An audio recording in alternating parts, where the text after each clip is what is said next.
点紧啊，5步一贴，犄角旮旯都别给我放过。去吧，走。大家都来看看啊，来看看这大姑娘长多漂亮，可内心歹毒啊。俗话说，最毒妇人心，指的就是不，我不是针对在场的诸位啊。哎，行了，大家自己看吧啊。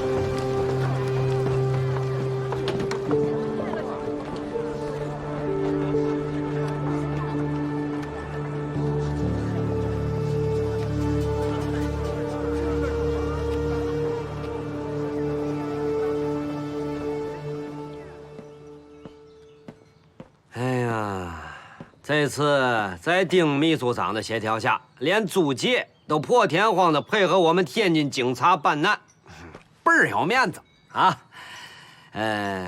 但是搜遍了整个天津城，连半个用马双的影子也没摸着。据我推测，搞不好这个人已经溜出了天津城。过度的采湾取直会导致河流流域面积大幅度减少，地上和地下的水位都会降低，生态和气候也都会受到影响。我仔细研究了德意志水利专家的工程方案，这次采湾取直看起来完全就是为了让副作用最大化。如果水位持续下降，很可能会引发海水倒灌，河水的盐分会迅速提升，无法用于农业灌溉，也不能用于工业冷却。天津卫生部的西医师资格里没有泰伯这个人，所以应该是伪造。这里面可都是洋人的医疗档案的，没有领事馆的批准不能借啊，丁秘书长，丁秘书长，不能借的。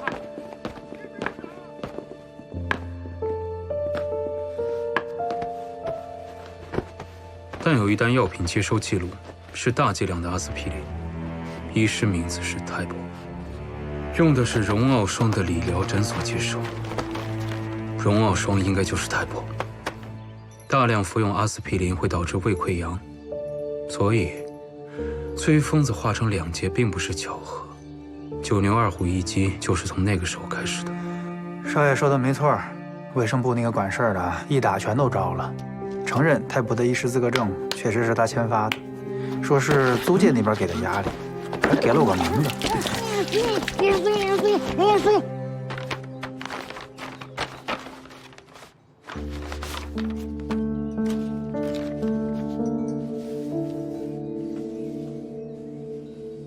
看来这个西格蒙德不是普通的水利专家。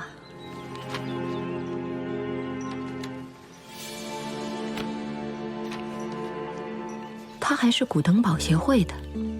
德意志是产药大国，阿司匹林最早也是从德国引进的。哎，什么东哥西哥蒙谁不蒙谁呢？本仙姑都要累死了，这求雨的活儿接都接不完。我娘说这是要闹旱魃了，求雨也不管用，得开龙王大会，请龙王爷来整旱魃。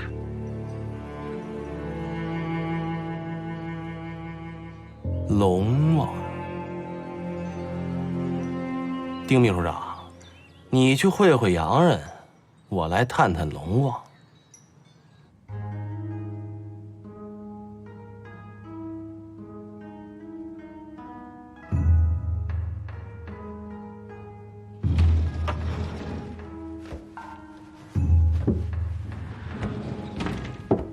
虽然你不辞而别，伪造了出港记录，国内没有留下任何资料，但凭借我在德意志的人际关系，还是可以打听到一点消息的。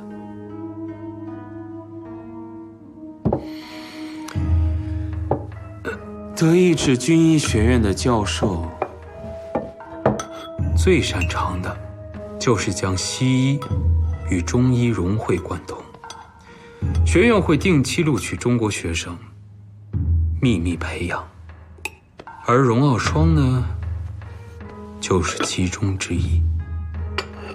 这些学生呢，由一个叫做古登堡的协会统一引入，而这个协会的中华总理事就是你。我说的对不对啊，我的水利专家西格蒙德先生？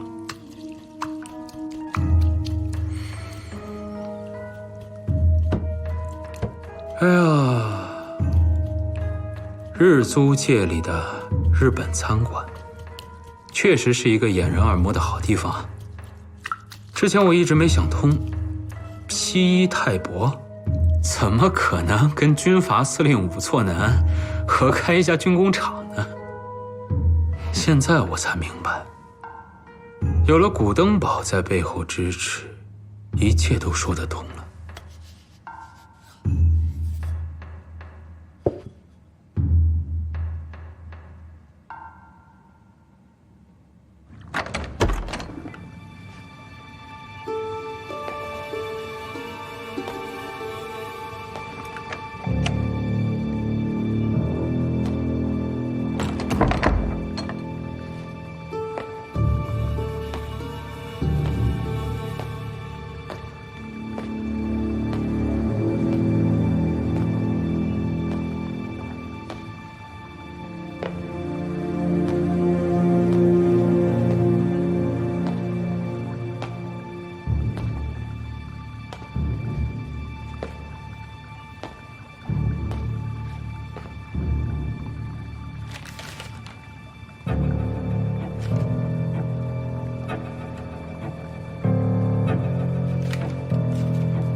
20年前，你们借助魔古道的病毒泛滥，打着帮扶中华的旗号进驻中国。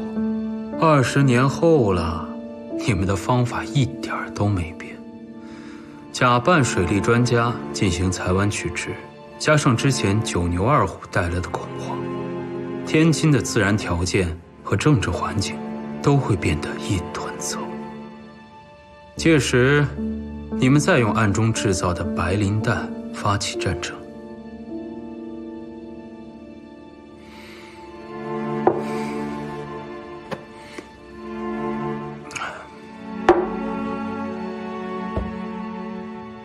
我就想知道，到底什么是一击？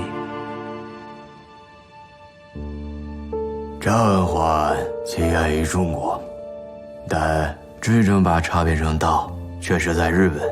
同样的例子还有很多，弓箭、围棋都是如此。在这里，你是客人，我以茶道的礼节招待客人，但是客人似乎表现得有些粗野无礼。今天能让你进来，已经是我最大的诚意了。仅仅学了一点中国文化的皮毛，就把它奉为圭臬。也许他们称之为道，但在我看来，就是大器难成。你在这里想不出来什么是一击的话，要不你跟我回政府办公室想一想，或者警局也可以啊。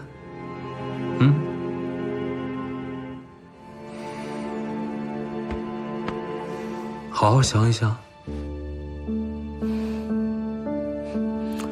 这个你认为小气的国家，虽与中国一衣带水，命运却截然不同，更别说你去流过血的德意志，之间的差距不言而喻。如果我们有意侵犯，根本不用打着什么九牛二虎一击的幌子，我们也被耍了。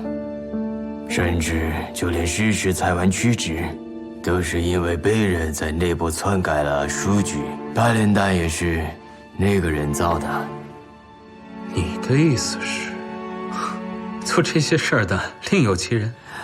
唉，古登堡培养精英，想不到培养出一只汉魃来。子曰：“不知礼，无以立也。”作为你一直以来都费尽心力帮我们灭汉魃的谢礼，送你一个消息。据我所知，在你的未婚妻身边，似乎也有些粗野无礼的事情发生。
哎，杜老板，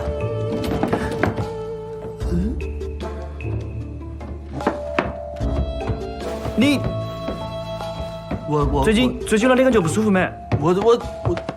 我没有不舒服，吃得香，睡得沉，百态通达。你不是讹我买你药吧？我意思是说你最近身上有哪点和平时感觉不太一样的地方不得？你这么一说，还真是。我感觉你跟平常很不一样。没得，我是来找人的。上回你给我那面具就是琉璃所那人，上哪儿才能再找着他？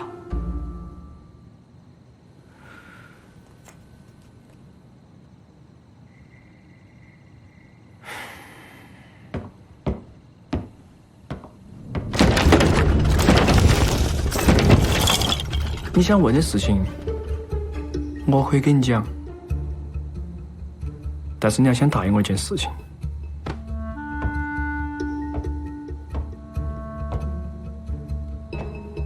说，如果，我是说如果啊，最近或者说将来，在你身上发生了特别不可思议的事情，特别不可思议，不要紧张，不要怕，也不要慌，马上来找我，我可以帮你。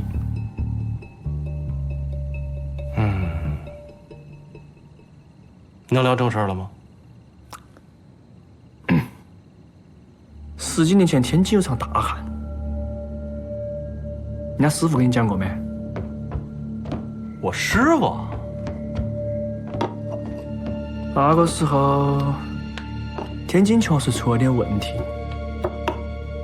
老和尚也是好心出来平事，但是说者无心，听者有意。哦豁，闯祸！师傅说什么？因为那样闹的旱，咋个说的都有。有说是因为闹海妖的，还有说是因为闹旱魃的。但老和尚咋说？海妖就是旱魃，旱魃就是海妖，不管是因为两个闹的旱，都要祭拜，心头都要有敬畏。这没说错呀。确实是没错，但是那些信海妖的人，接到这个说法就壮大声势。既然老和尚都发话，那么不管是求雨、求河、求海，就都没得求用，要求的呀，求井。井才是连接所有水源的盐，地下水才是最纯净的。阿哈的蘑菇道正好是各改老鼠，这种说法正好和蘑菇道地下水是恶水之源的说法冲突，所以很得民心。只有把井水净化，才能重建九牛二虎一鸡的镇守。真的呀，镇海妖，守了呀，守旱魃。所以呢？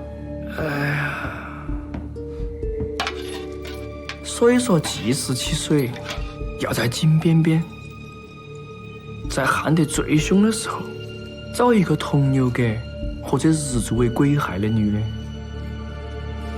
丢到井里面，然后参加祭祀的人每个人再拿一坨红石头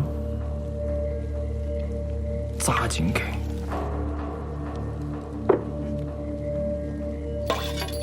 封井，进水。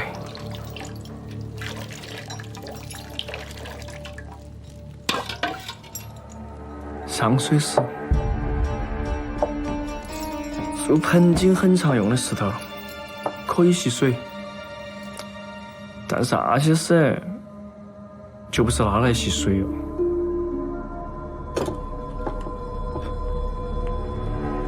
以血祭石，血浸石身。现如今天津大旱，话还差不多。搞不好又有哪个水命的婆娘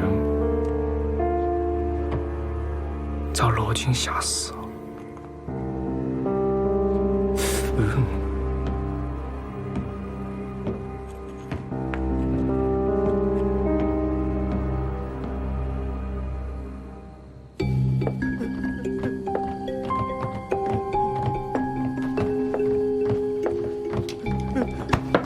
说什么？社长昨儿就没来，也没告诉我们去哪儿。我们真的……问出什么了？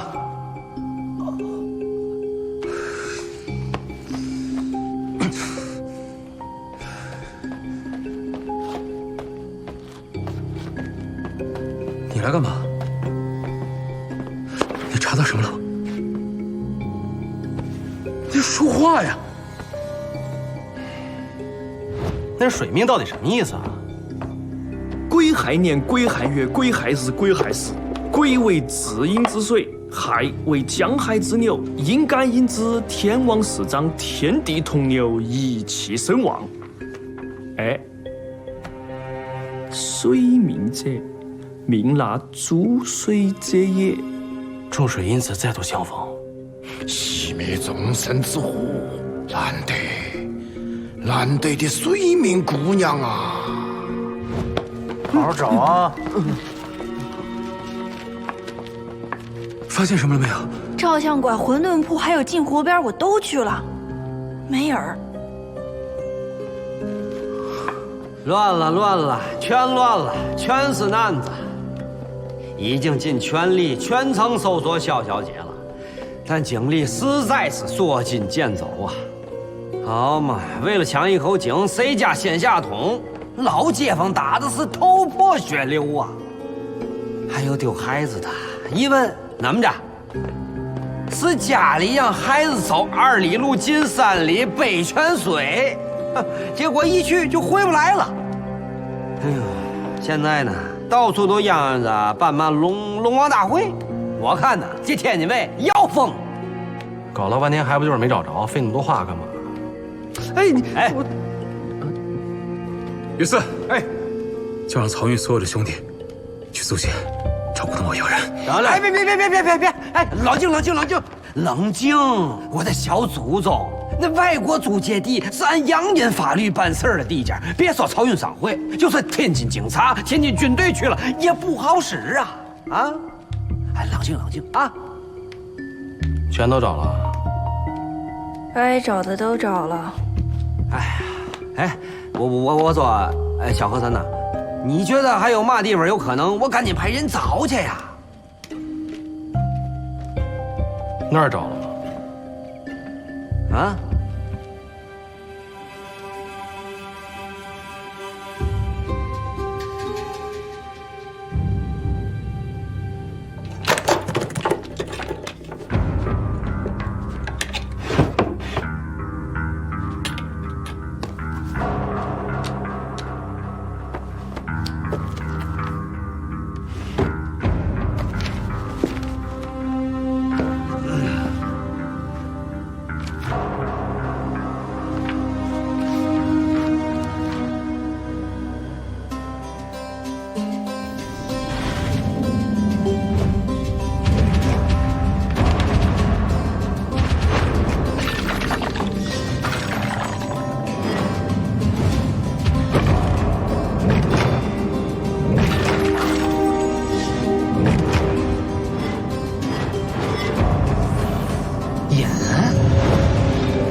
井才是连接所有水源的盐，地下水才是最纯净的。走。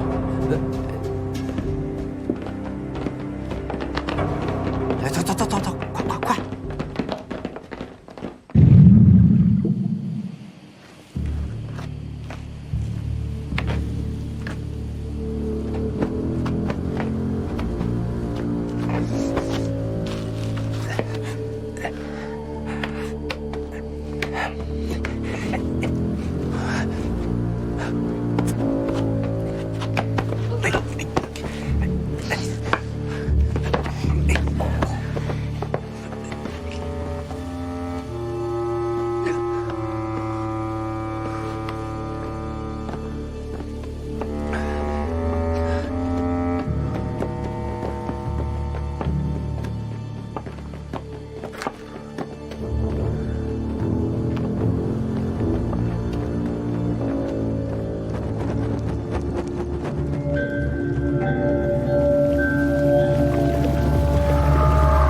快！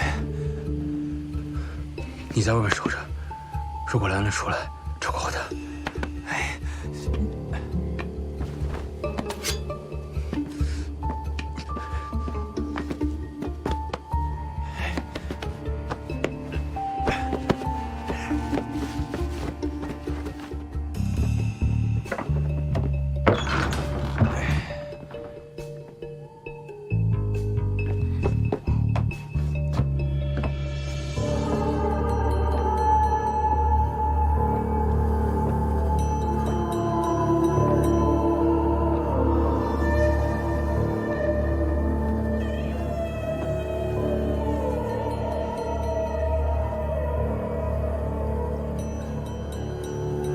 上善若水，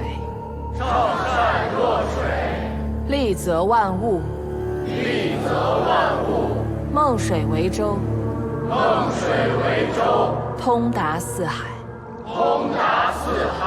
叫邦兵，你要听言，我手扶思江问国号，我打马扬鞭到家园，仙姑我不住南来不住北，不住水来不住山。要问我是哪一个？我本是何仙姑下凡来。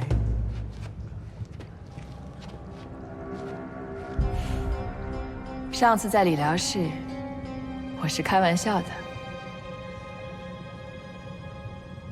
没想到小河神还真是但凡有水的地方，你都能找得着。那可不，我要找的是一个水命的姑娘。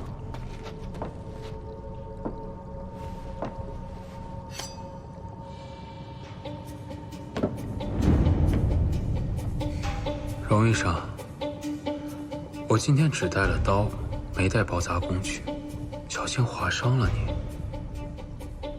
往后站点吧。当什么当？当心眼珠子掉出来。我是京城警局正队长傅来勇，里面的人，不管你是平头百姓还是达官显贵，是外国军方还是本地流氓，如果现在自己走出来，我们可以考虑既往不咎。但如果我见100多号荷枪实弹的人冲进去以后，发现里面还有人的话，就别怪我荆门神探的枪子儿不长眼了。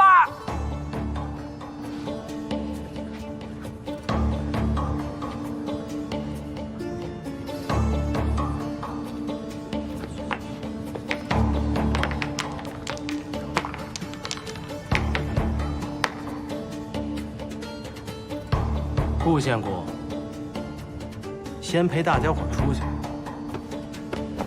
来，仙姑我不住南来不住北，不住水来不住山。你要问我是哪一个？都有点紧啊，排好队。这里已经被我们全部包围了。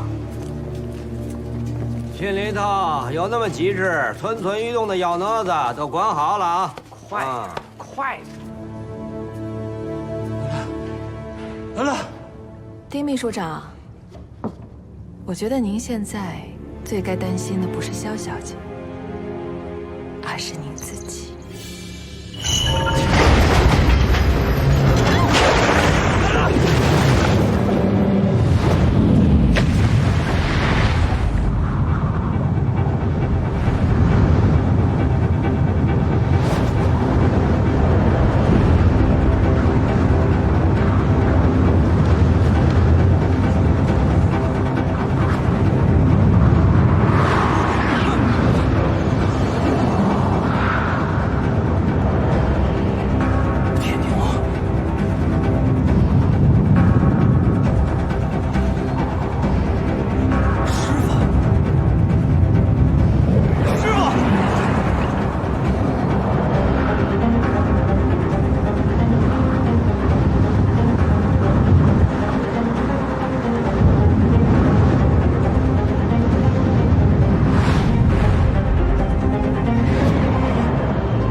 弟。天京城为什么有你这个秘书长？我为什么要把你当师弟？我为什么认你做兄弟？我瞎了龙眼了我！倒了8辈的血霉，你醒醒啊！金宝。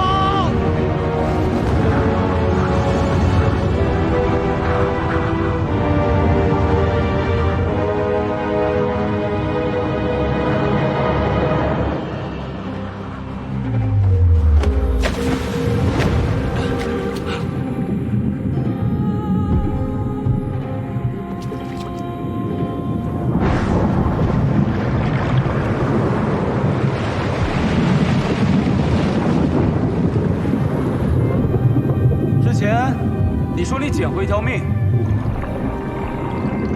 觉得身体不太对劲，是不是你把点烟变冤又找回来了？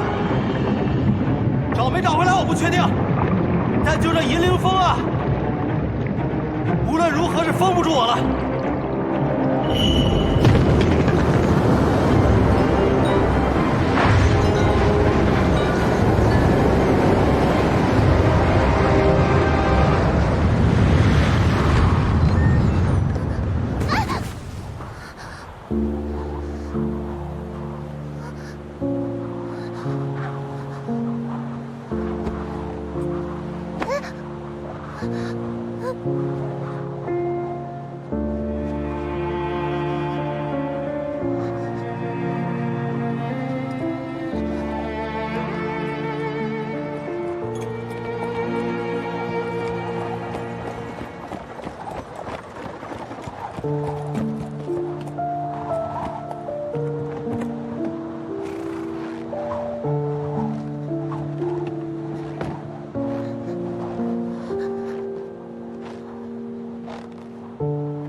千万别松手！这话说给你自己听吧。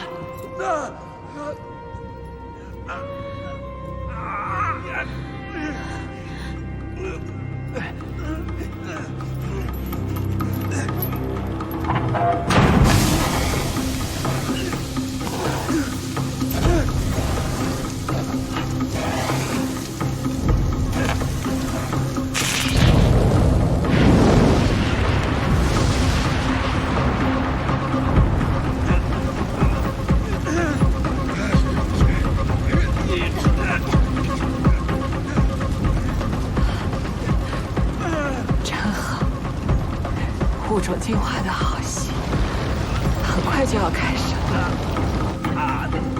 别错过了。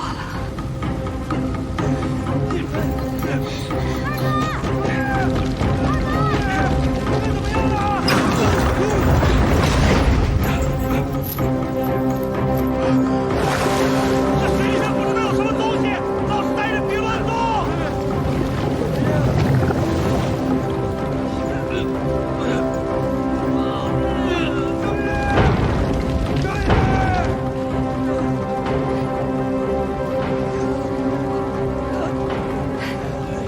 还真是挺大的。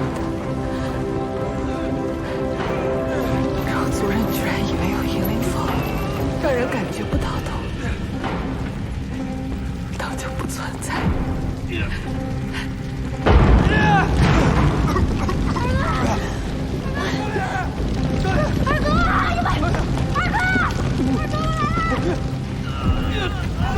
快点！快！哎，小小姐，你坚持一下啊！少爷，少爷，快！少爷，少爷，快点！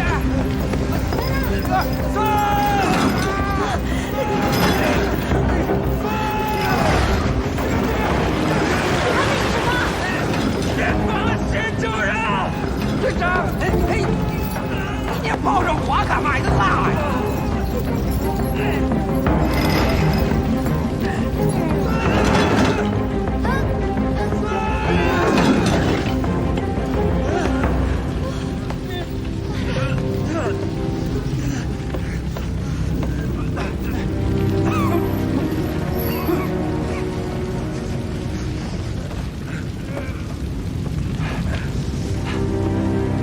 小姐，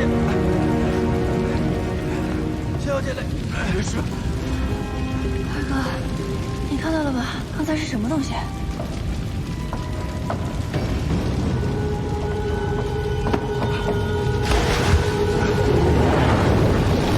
我起来了，大家赶紧冲去！走啊！走，走吧！快走！快！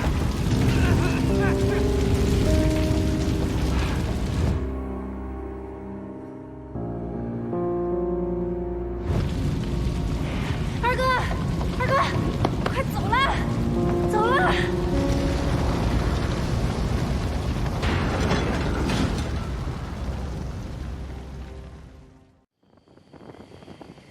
邀之为君。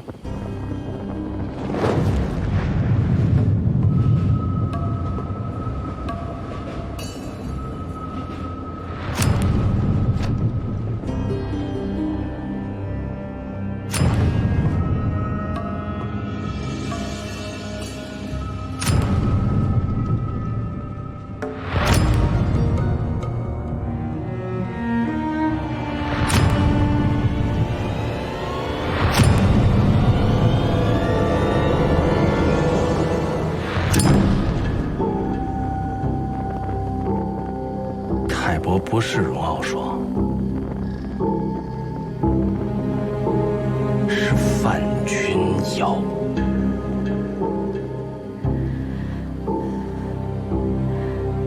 君瑶哥，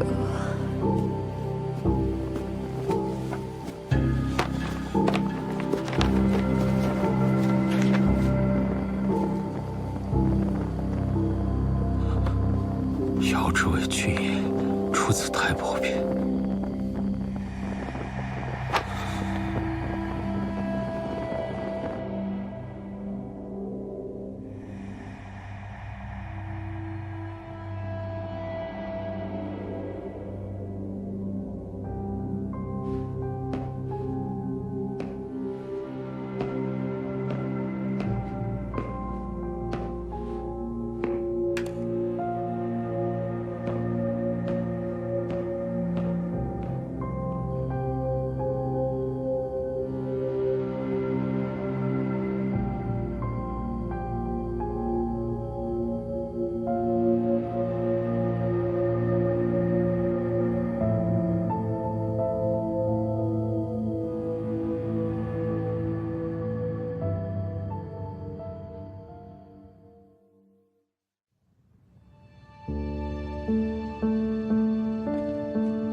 当年那口井就在这儿，那些人就是在这里祭祀水命的女子，也就是范君瑶的母亲。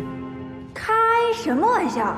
听家里人说，范家举家去了德意志。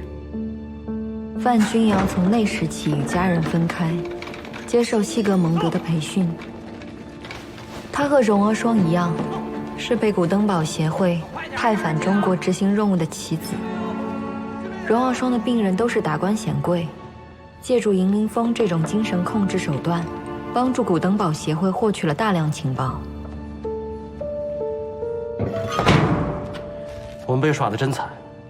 这羊粪打一开始就没憋什么好屁，明儿人出豹子。你怎么知道这些事儿了？有个从小生活在德意志的姑娘，带着她父亲的骨灰回国安葬。这个姑娘的父亲，就是当年陪范君瑶去德意志的佣人。她本来想去父亲生活过的地方看一眼，不过范家老宅早就被拆了，就在我家后面。那个德意志姑娘找到了我家，知道了我是范君瑶的表妹，于是跟我聊起了范家的事儿，都是她父亲告诉她的。所以范君瑶就利用荣傲霜，把当年祭拜九牛二虎一鸡的人都聚在一起，通通烧死，给他娘报仇啊！那德意志妞早不回来晚不回来，偏偏九牛二虎一死他就回来，而且你一知道这些，立马就被抓走，不觉得太巧了吗？可是跟九牛二虎一鸡相关的人，远不止这些，莫非都用火烧死吗？手头那么多白磷弹，为什么不用白磷弹烧？留下来在哪儿用？如果我是他，会选龙王大会。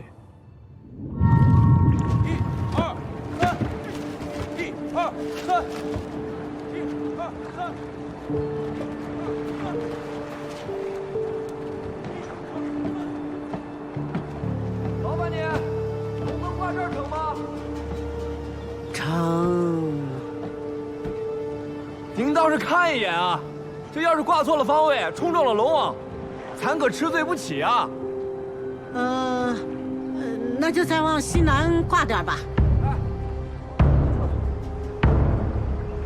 星祈雨，秋水慧眼，妖龙王降福晚生，京城父老，乘设龙船9艘，礼炮54门，长明灯108盏，请雨令，请龙王。五帝五龙，祥光行风，广布运泽，辅佐雷公，五湖四海，水醉朝宗，神福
船已经过界3艘了，还有6艘，有谱吗？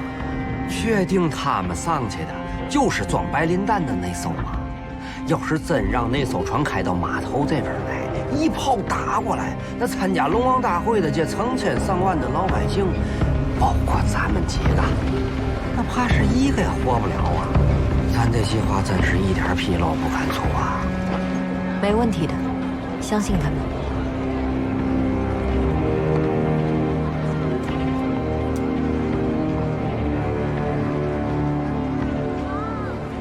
已经有小船把他们送过去了，兄弟们已经准备好了。如果枪响，立马注水。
造这么多白磷弹是挺有本事的，但想把德产白磷弹发射设备运到龙船上，再伪装成红纸炮，就免不了要打点码头脚夫了。明着查当然没戏，好在鱼四在暗地里还有些门路。天津卫大型祭祀活动，免不了请张神婆帮忙，而临时有一支表演队伍被换了人，他老人家不可能不知道。更何况这支演出队伍既不舞狮又不踩高跷，却带了那么多箱子的道具。那这箱子里装的肯定就是白磷弹了。所以只要知道这支队伍在哪艘船上表演，就知道哪艘船上有白磷弹。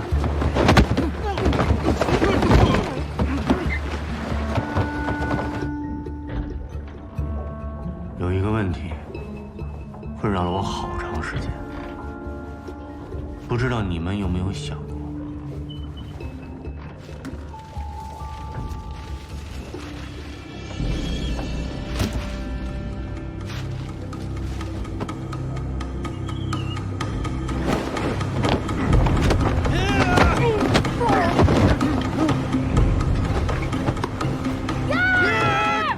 为什么12生肖里会有龙？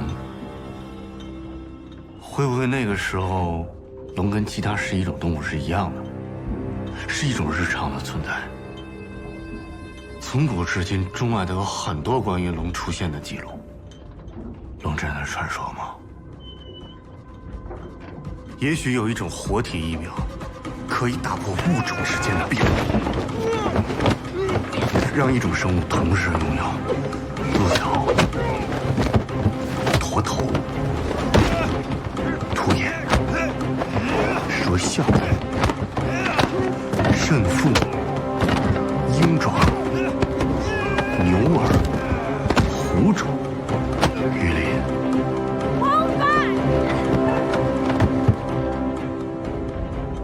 呢？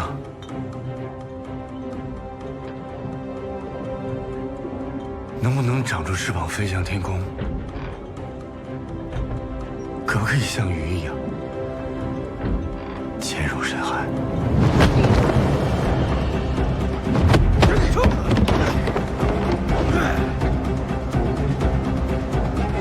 去控制传导。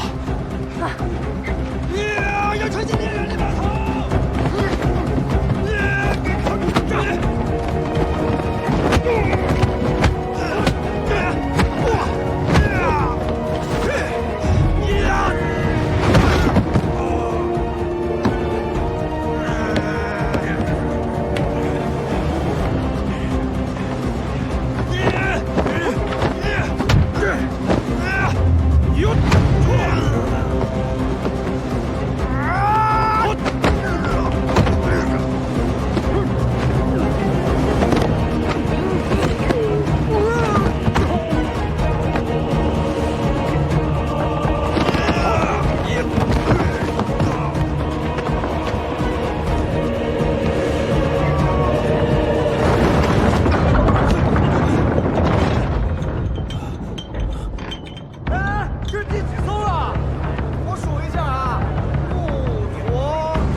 我也有很多问题想问你，不过先留着吧，等去了监狱，我再问你吧。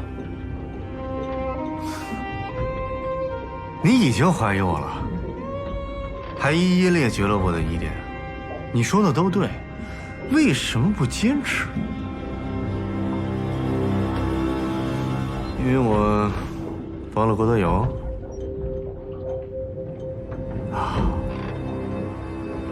因为我说我喜欢小兰了。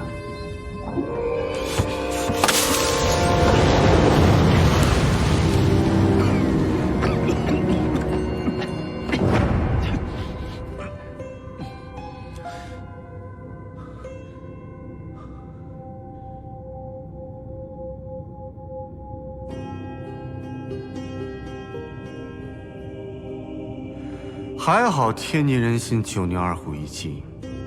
而不是什么36天罡、72地煞之类的，要不然凑齐得累死我。裁婉曲直是第一步，感谢丁秘书长对我的导师 Sigmund 先生信任有加，使得裁婉曲直得以顺利推行。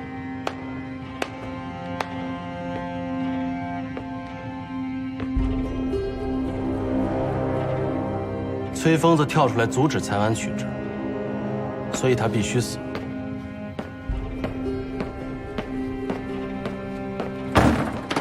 没错。1884年，阿司匹林由德国商人法普威尔康传入中国，那个时候它还叫做安替匹林。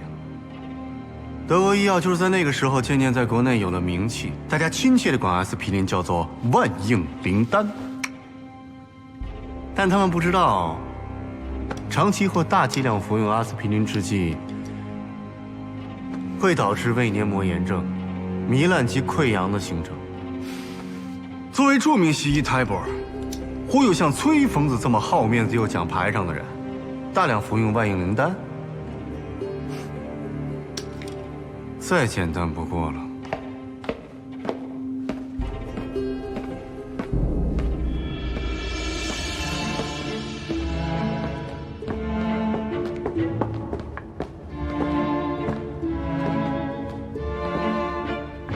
我向顾维良提议，婚礼全程拍摄，算作王小姐息影前的最后一部作品。可这西湖饭店光源亮度不够，摄影机拍不出影来，怎么办呢？请大明星王美人去剧组借来高温灯，顺理成章。可喜可贺。三老本想把顾维良的死伪装成意外，是你指使汪子任把仵作男送的礼物换成了火牛土，把顾维良也归进了九牛。顾维良是古登堡的人，你为什么杀他？古登堡在华人员名单。其实古登堡只是想通过培养精英渗透中华，再从中获利罢了。真是太没远见了，这样的组织怎么能成大器？只有我，才能让他们利尽其用，让世界改头换面。如果古登堡不买账，其实我根本不介意把他们的人员名字和这些肤浅的计划透露出去。可名册在我这儿。我的丁大少爷。丁秘书长，银铃峰不光是用来止痛的，荣奥霜早就复制给我了。你又踢倒了，怎么解释？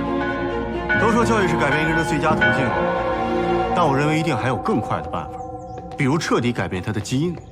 我根本不在乎淹的是龙王庙还是女子学院，但我没想到，你们二位还真会因为这件事儿干起来了，让我看了一场好戏。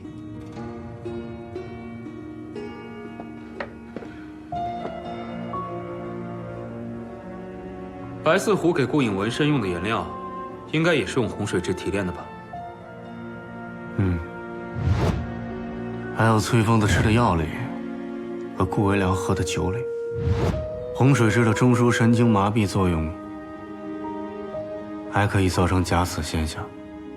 我能让鲜活的生命假意死去，但见不得虚假的灵魂苟且活着。我一直都想问你，在解剖台上活活杀死一个姑娘，什么感觉？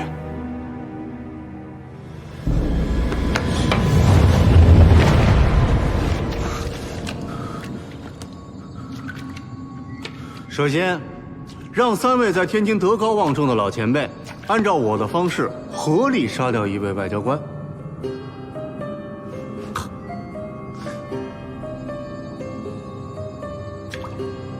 然后再利用急功近利的郑队长，找到3个屁都不算的小人物，杀掉3位老前辈。事情进行到这一步，剩下的就简单了。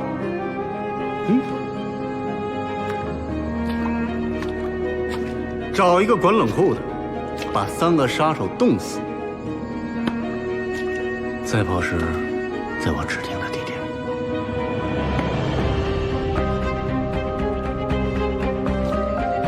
前后后算起来，磷粉自燃、镁粉爆炸、电弧爆炸、磁力引爆、液氨中毒、液氮冷冻。还要克服一系列意外的因素，才能达成火牛和牛秀。太不容易了，不过充满了乐趣。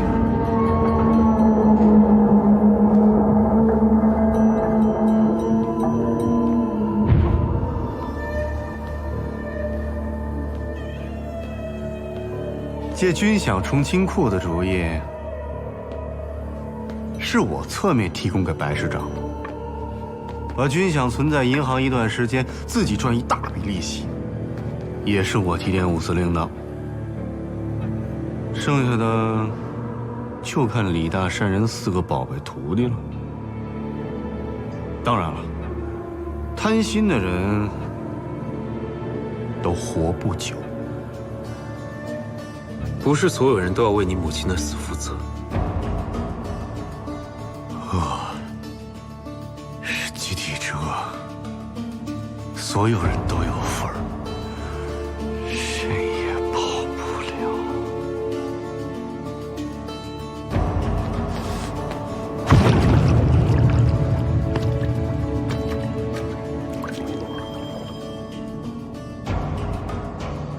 银牛号舰长，石溪寺住持，皮叶大亨，还有铁牛，他们有什么恶？你为了凑齐9牛，杀了多少无辜的人啊！无辜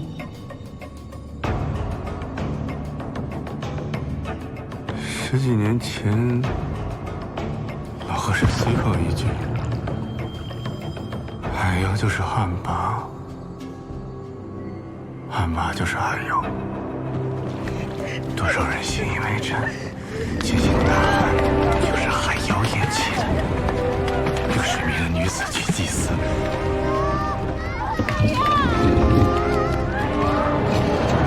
祭祀这该死的9牛二虎。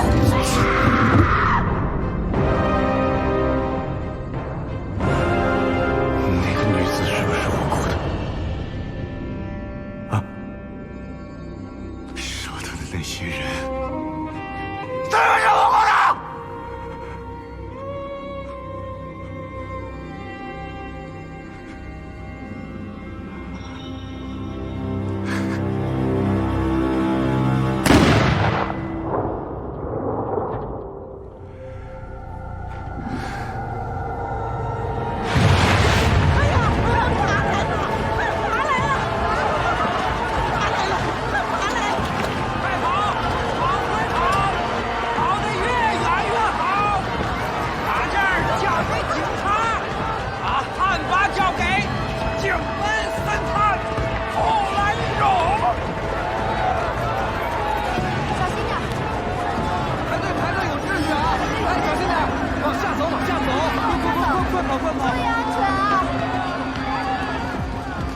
天桥上抓你码头很近了，看来顾影跟雨丝已经失败了，副队长启动了预案。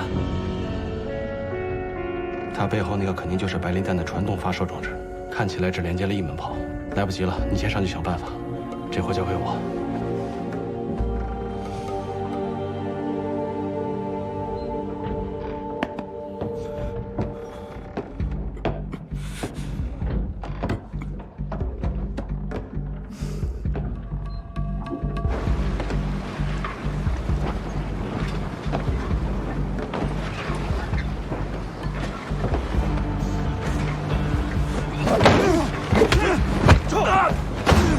少爷，马上就要到码头了。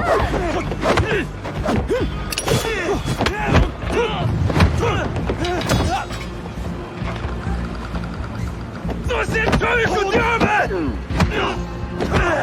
雨丝，把炮筒抬起来！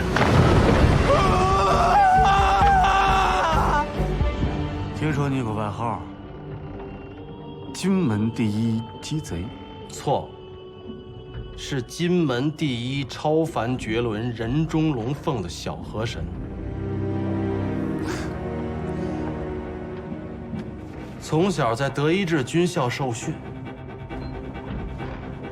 估计我跟丁卯加起来都不是对手。我呀，就是赌一把，但我这人怂，不敢下太大的注，所以就赌一条命。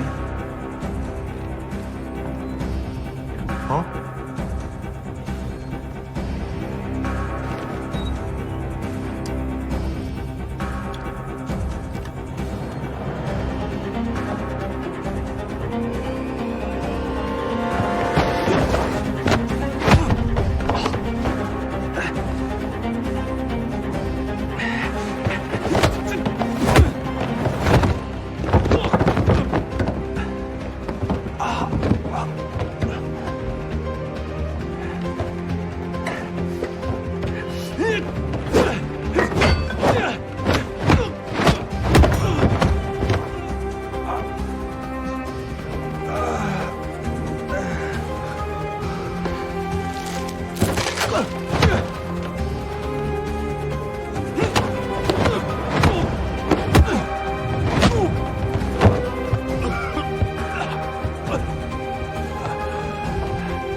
楚老亲，打架撒黄豆，生命的最后关头都做不到磊落一点，死都死得像一个小人吗？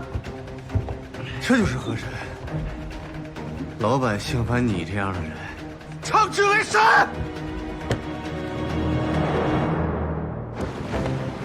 为什么要让怀有这种愚蠢信仰的人活在世上？明明还有更高级的生命可以主宰这个世界。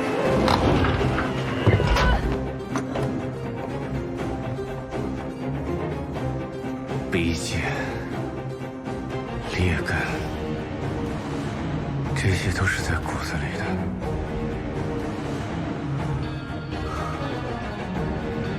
只有白磷弹才能烧得干净。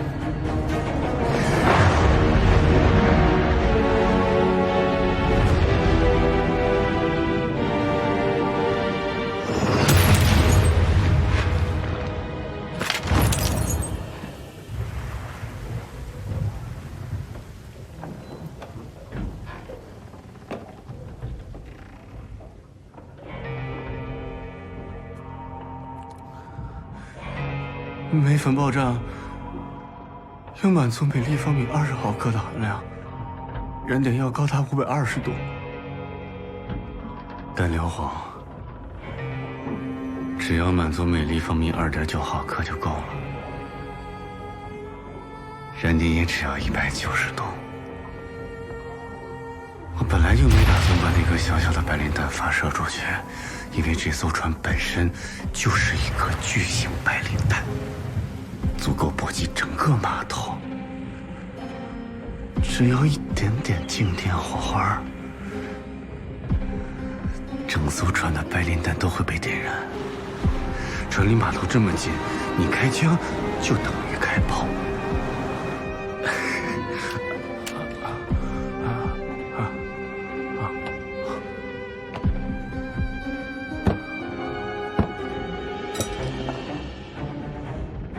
开枪吧，啊！替你师父报仇，顺便炸掉这艘船，让这艘船上的同伴、岸上的百姓还有我，一起随老河神而去吧。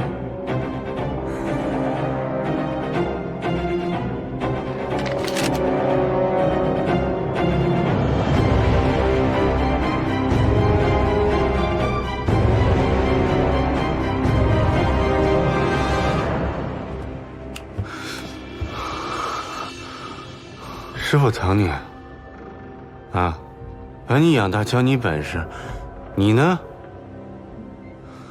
连替他报仇都不敢，啊！粉尘爆炸不会马上死亡，会先经历皮肤的灼烧、窒息，在刚刚认为自己还有救的时候，第二次爆炸会再度发生。你师父死得痛苦极了。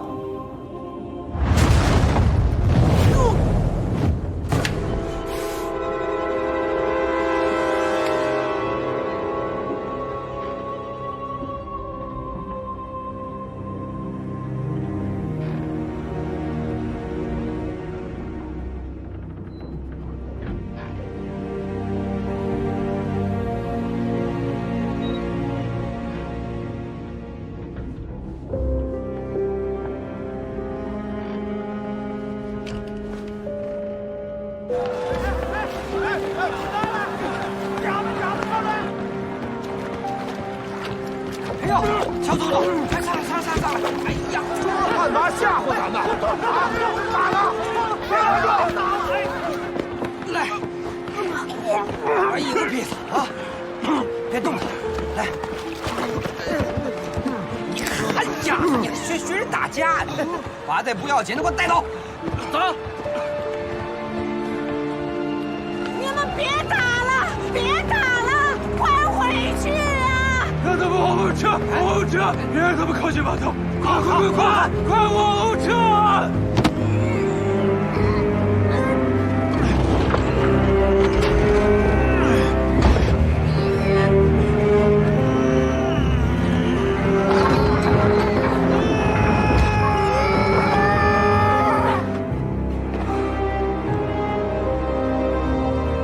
本来计划可以很完美，所有的仇恨都能一并消除。你会后悔的，后悔刚才为什么没开枪。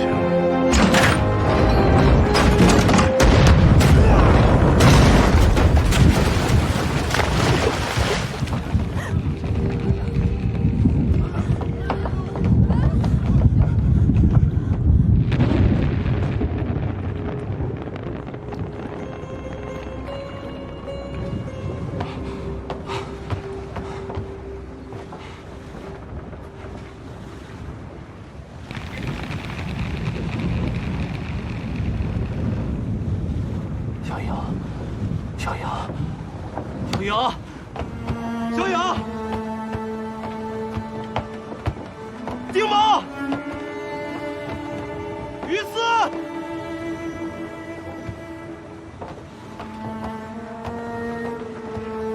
他们是真的相信这些红色纸片能带来好运，就像他们真的相信把一个女人推到井里，用红色的石头砸进去能解决干旱一样。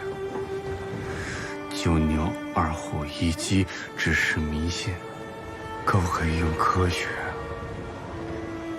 把它们全部都变成真的？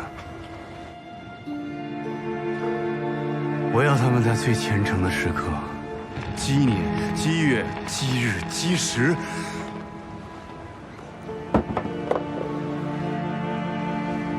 迎来毁灭。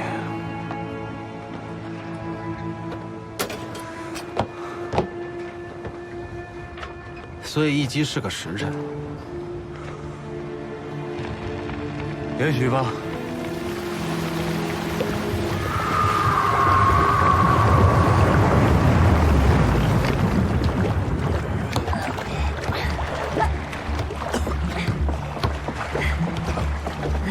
哎呀，丫头，丫头，丫头！哎呀！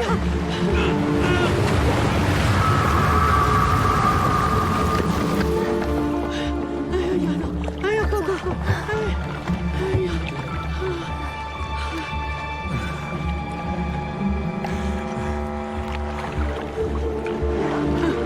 丫头啊！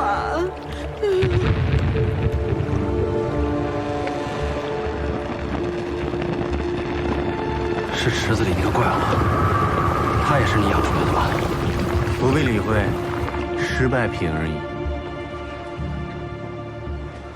化肥可以救命，但我回来不是救人，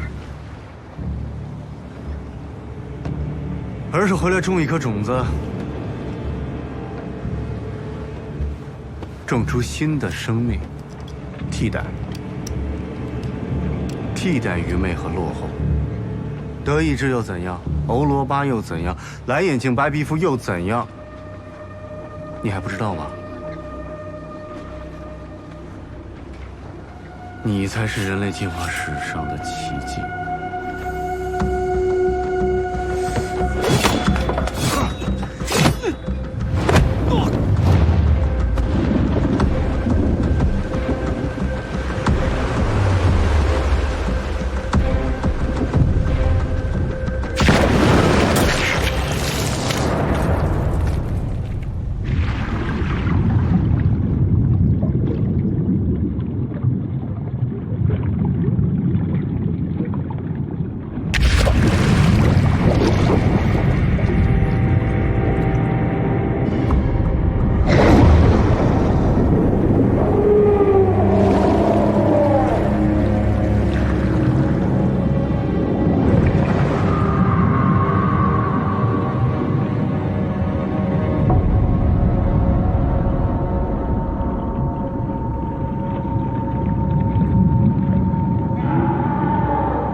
库野、圣童，体细胞再生及代谢能力太强，植入细胞被完全排斥，实验失败。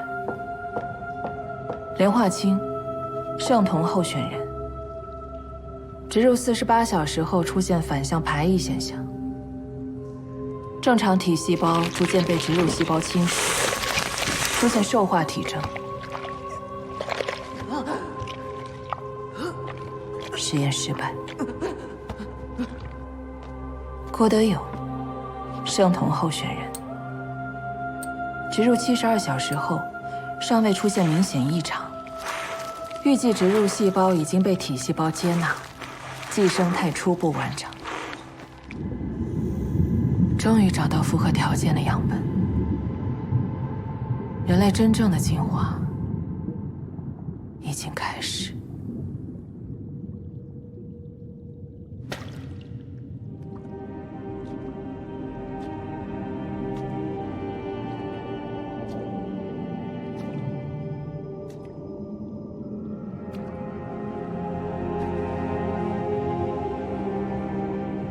我师父说，别人管咱叫河神，不能答应。但咱答应别人的事儿，必须得办妥。我答应了铁牛，老师队不能散。只要我还在，哥几个始终是一家子。我答应师父，守好龙王庙。只要我还在，龙王老爷的香火就断不了。我答应丁某，当他孩子的干爹。只要我还在，教他游泳，下河捉王八准令。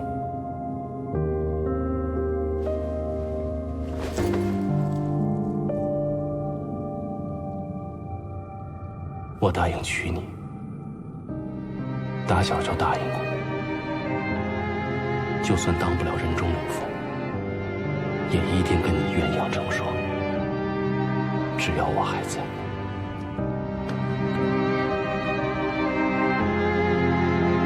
不管我在不在。